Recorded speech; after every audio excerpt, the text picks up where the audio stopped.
bonjour à tous, mon nom est François Letarte, bienvenue sur ma chaîne JDRD30, une chaîne consacrée aux jeux de rôle sur table, donc une petite vidéoliste à froid pour vous parler de labyrinthe. Je viens tout juste de terminer une séance de labyrinthe, la dernière en fait, on a fini la dernière séance, puis je vais faire mes impressions là-dessus.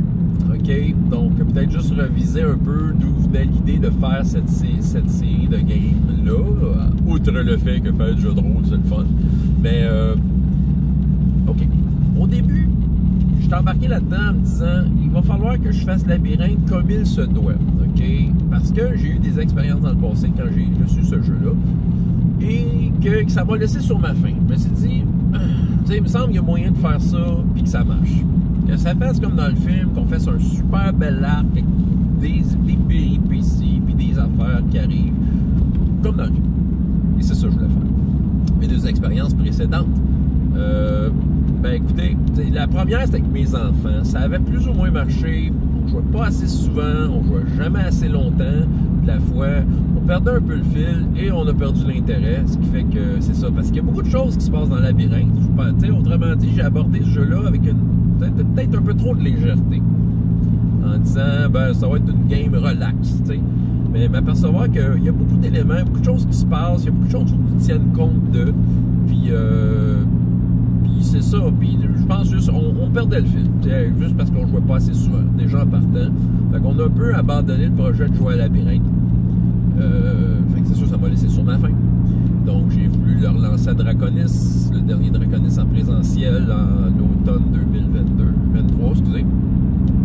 Puis, en fait, dans un one-shot, j'ai réussi à le rentrer, mais ça a rentré carré pas à peu près. T'sais, je m'attendais à ce que ça rentre, mais je m'attendais que ça rentre plus. C'est ça. Puis, à un moment donné, il a vraiment fallu que je fasse les coins ronds, mais beaucoup, pour arriver au bout de ça, ce qui fait que je suis sorti de la séance en disant ouais, il me semble que j'ai passé à côté de quelque chose. J'ai fait une vidéo là-dessus. C'était pas désagréable en soi. On a vécu une histoire de labyrinthe, c'était le fun, c'était léger, tout ça. Mais il me semble que le labyrinthe, il y a un petit côté profond à cette œuvre-là, à ce film-là. Et j'ai l'impression que je suis passé à côté de quoi. De là, l'idée, avant les fêtes, veut dire, de notre partie d'Uncharted Worlds avait comme on prenait un break, fait que j'ai voulu prendre ce trou-là pour dire, OK, on va essayer labyrinthe. On va essayer comme il se doit. Et j'ai réussi à... Puis en recrutant tout premièrement Crystal, qui était là à Draconis, et que je crois que, tu sais, elle, je voyais son intérêt pour labyrinthe, puis je m'étais dit, ce serait un bon candidat pour faire le jeu comme il se doit. J'étais bien content qu'elle puisse. Marc a embarqué et Marc m'a déniché Catherine qui a embarqué dans le projet aussi. Fait que à trois aventuriers, on a pu faire ça. Évidemment, ça a été plus long que 2 séances. C'est ça qui arrive. En embarquant dans le projet, je m'étais dit je vais faire ça comme il se doit, donc je voulais pas me limiter nécessairement dans le temps. Je voulais pas faire de coins ronds. Je voulais faire en sorte que chacune des scènes soit vécue. Puis on a réussi à s'en sortir en 5 séances, dans moyenne 1h45 par séance. Mettons que c'est vraiment 1h45, ça fait 5 heures. 5 heures, c'est pas tout à fait 10 heures, là, mettons 8 heures. Là, mettons en 7 heures de jeu, on a réussi à faire, à mon avis, le tour comme il se doit. T'sais. J'aurais pu mettre d'autres choses. Il y a bien des outils que j'ai pas utilisés. Je m'en cacherai pas. J'ai peut-être fait les coins ronds sur certains détails, certaines difficultés, mais encore là, tu sais, comme mettons en évitant de faire rouler les dés pour quelque chose quand j'aurais dû, mais en même temps, les scènes appelaient à bof, ça vaut-tu vraiment la peine de rouler, j'ai réalisé que il y a des scènes dans lesquelles il y avait des pertes de temps qui se faisaient. Je me suis fait avoir à la 2e séance à vouloir faire le livre comme ils me disent de le faire, puis de me retrouver à faire des jeux dans le jeu. J'avais fait une vidéo complète là-dessus. Que je pense que ça nous sortait un peu trop de labyrinthe. C'est ça qui arrive. Ça demande une préparation, puis ça demande de faire appel à la capacité des joueurs à résoudre des problèmes plus qu'à leur personnage. C'est ça. Fait que j'aime le player skills, comme j'ai souvent dit, mais j'aime avoir quand même l'appui du personnage pour faire pousser le player skills. Mais tu sais, quand il faut que tu joues aux échecs pour vrai, le personnage n'a rien à voir là-dedans, là, c'est ça. Donc, il y avait une fameuse scène où on joue aux échecs, qu'on a fini en roleplay, et que c'était les personnages et leurs capacités qui parlaient à la place, et c'était super parfait. Je ressors de cette expérience-là enchanté. Je veux dire, la finale d'aujourd'hui, c'était épique. Ils se promenaient dans le château.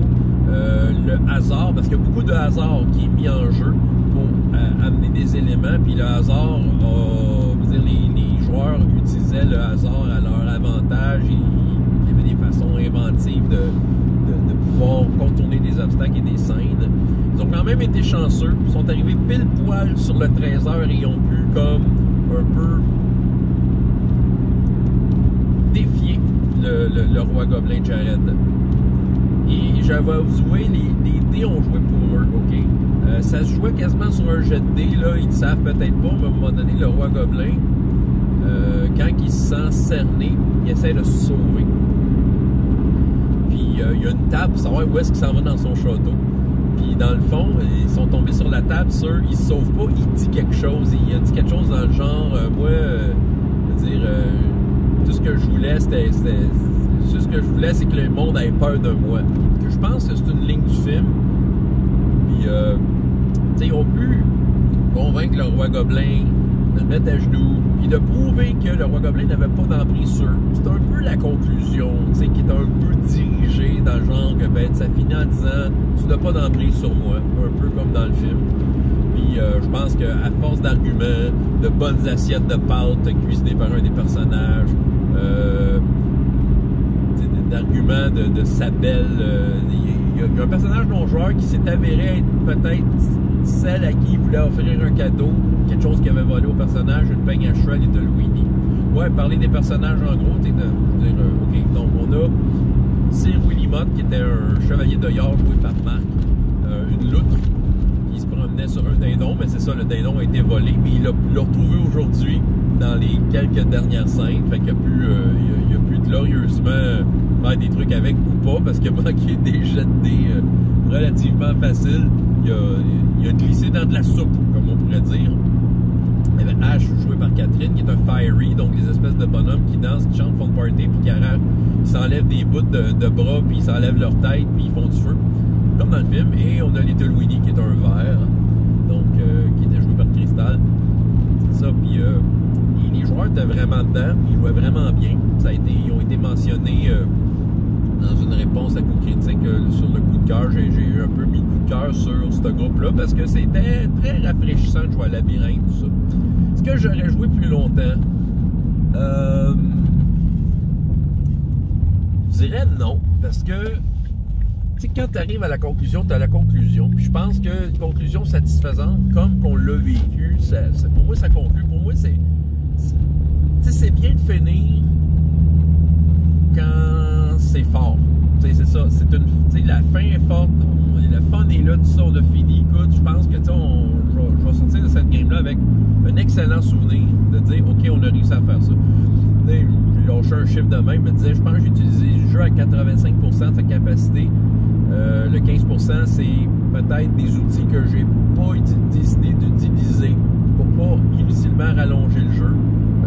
Des tables aléatoires pour garnir un peu l'environnement. Il y avait des tables de température, des affaires de même. Peut-être certains coins ronds que j'ai fait, mais minimal. Parce que faut que tu te laisses aller. C'est un jeu, il faut qu'il y ait un certain lâcher-prise. C'est du fantastique, c'est du merveilleux.